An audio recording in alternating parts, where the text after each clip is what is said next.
জীবনে সফল হওয়ার জন্য নিজের মধ্যে মনোবল থাকাটা খুবই জরুরি।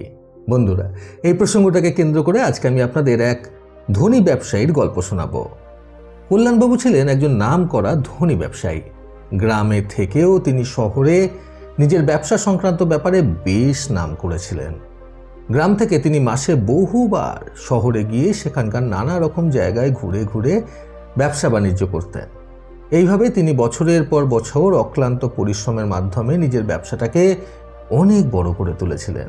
বর্তমানে গ্রামের সব থেকে ধনী ব্যক্তি হলেন কল্যাণবাবু। টাকা পয়সা, বাড়ি গাড়ি, নাম, ঐশ্বর্য কোনো কিছুরই কোনো অভাব ছিল না ওনার। শহরে উনি একটি বাড়িও কিনে ফেলেছিলেন ইতিমধ্যে।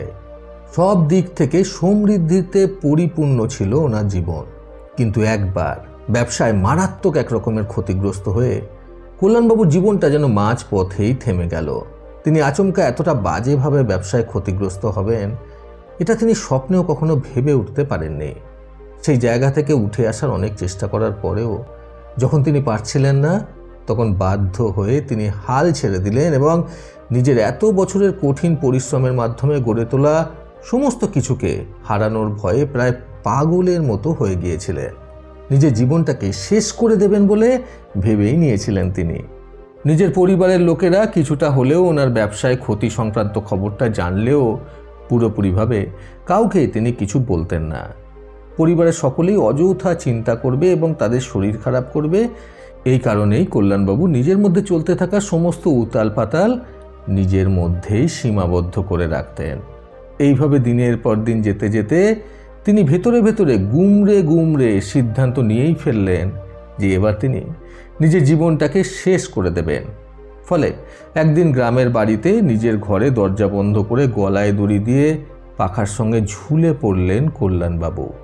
একটুর জন্য সেদিন তিনি প্রাণে বেঁচে গিয়েছিলেন।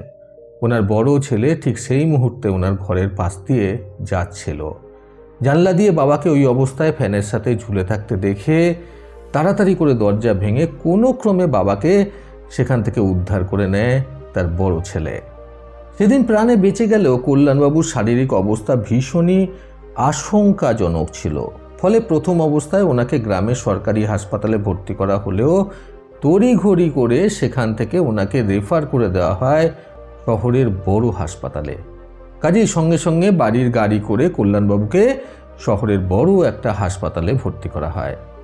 সেখানে তিনি প্রায় অজ্ঞান অবস্থাতেই পড়েছিলেন। প্রায় 24 ঘন্টা পর যখন ওনার জ্ঞান ফেরে, তখন তিনি চোখ খুলে নিজেকে হসপিটালে বিছানায় শুয়ে থাকতে দেখতে পান। সেই সময় কল্যাণবাবুর শারীরিক অবস্থা খুবই দুর্বল ছিল। কথা বলার মতো ওনার সেরকম কোনো পরিস্থিতি ছিল না।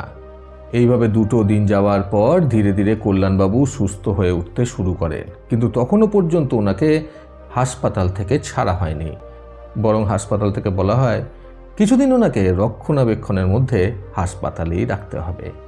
এই ঘটনা ঘটার 2 দিন পর যখন কল্যাণবাবু একটু একটু করে নিজের জ্ঞান ফিরে পেতে শুরু করলেন এবং সুস্থ হয়ে উঠতে শুরু করলেন, তখন কল্যাণবাবু মাঝে মধ্যে উঠে নিজের বিছানায় বালিশে হেলান দিয়ে কিছুক্ষণ চুপ করে বসে থাকতেন। বাড়ির লোকেরা এসে এরকম করার কারণ অনেকবার করে জিজ্ঞাসা করা সত্ত্বেও তিনি কাউকেই সেরকম কোনো কিছু বলতেন না, শুধুমাত্র চুপচাপ থাকতেন। এরই মধ্যে কল্যাণবাবু নিজের বেডের পাশে একজন রোগীকে শুয়ে থাকতে দেখতেন, যিনি কল্যাণবাবুর ভর্তি হওয়ার 2 দিন আগে ভর্তি হয়েছিলেন সেখানে। উনি এক মারণ রোগে জর্জরিত ছিলেন। মাঝে মধ্যেই ওনাকে এইভাবে হাসপাতালে ভর্তি হতে হয় এবং মাঝে মধ্যেই ওনার শারীরিক অবস্থার ভীষণ পরিমাণে অবনতি ঘটে। তারপরে ডাক্তারেরা এসে ওনাকে ওষুধপত্র দিয়ে সাময়িকভাবে সুস্থ করে তোলেন। এইভাবে বেশ কিছুক্ষণ বা গোটা একটা দিন সুস্থ থাকলেও পরের দিন থেকে আবারও ওনার একই সমস্যা শুরু হয়ে যায়। এইভাবেই ওনার জীবনটা কেটে যাচ্ছে, মাঝে মধ্যে বাড়ির বিছানায় শুয়ে শুয়ে, আবার কখনো কখনো হাসপাতালের বিছানায় শুয়ে থেকে। একদিন কল্যাণবাবুর পাশের বেডে শুয়ে থাকা সেই রোগী একটু সুস্থ হয়ে উঠলে ওনার পাশে প্রতিনিয়ত চুপচাপ হয়ে বসে থাকা কল্যাণবাবুর সাথে ধীরে ধীরে কথা আলাপ করতে চাইলেন। প্রথম অবস্থায় কথা না বললেও বেশ কিছু সময় পর থেকে কল্যাণবাবু ধীরে ধীরে ওনার সাথে 1-2 করে কথাবার্তা বলতে শুরু করলেন। কল্যাণবাবুর পাশে ভর্তি হওয়া সেই রোগী ভালো মতোই জানতেন যে কল্যাণবাবু আত্মহত্যা করতে চেয়েছিলেন। ফলে কল্যাণবাবুর কাছে আত্মহত্যা করার কারণ জানতে চাওয়ায় কল্যাণবাবু প্রথম দিকে কিছুই বলতে চাইলেন না, কিন্তু পরে অনেক জোড়াজুড়িতে তিনি নিজের মনের সমস্ত কথা সেই মারণ রোগে আক্রান্ত ব্যক্তিটিকে বলতে শুরু করলেন। নিজের জীবনের প্রথম থেকে ঘটে যাওয়া সমস্ত ঘটনা জানানোর পর এটাও জানালেন যে ব্যবসা সংক্রান্ত ব্যাপারে তিনি কিভাবে ক্ষতিগ্রস্ত হয়েছেন এবং এই কথাটা যে তিনি পরিবারের কারোর সাথে সেরকমভাবে ভাগ করে নিতে পারেননি সেটাও কল্যাণবাবু সেই রোগীকে জানালেন। সেই কারণেই তিনি আত্মহত্যাটাকেই সঠিক সিদ্ধান্ত বলে মনে করেছিলেন, এটাও জানালেন কল্যাণবাবু। ওনার সব কথা শোনার পর সেই মারণ রোগে আক্রান্ত ব্যক্তিটি কল্যাণবাবুকে বুঝিয়ে বললেন, তুমি কিন্তু তোমার জীবনে কেবলমাত্র তোমার অর্থ সম্পত্তিকেই হারিয়েছ, তোমার জীবনটাকে হারাওনি। যদিও বা হারাতে চেয়েছিলে, কিন্তু তাও পারোনি, কারণ ঈশ্বর তোমাকে আবারও সুযোগ দিয়েছেন কিছু করে দেখাবার। সেই সুযোগটাকে কাজে লাগাও। অর্থ উপার্জন করার ক্ষমতা এবং ক্ষতি থেকে লাভে উত্তীর্ণ হওয়ার ক্ষমতা সেদিনও তোমার ছিল, এমনকি আজও তোমার আছে।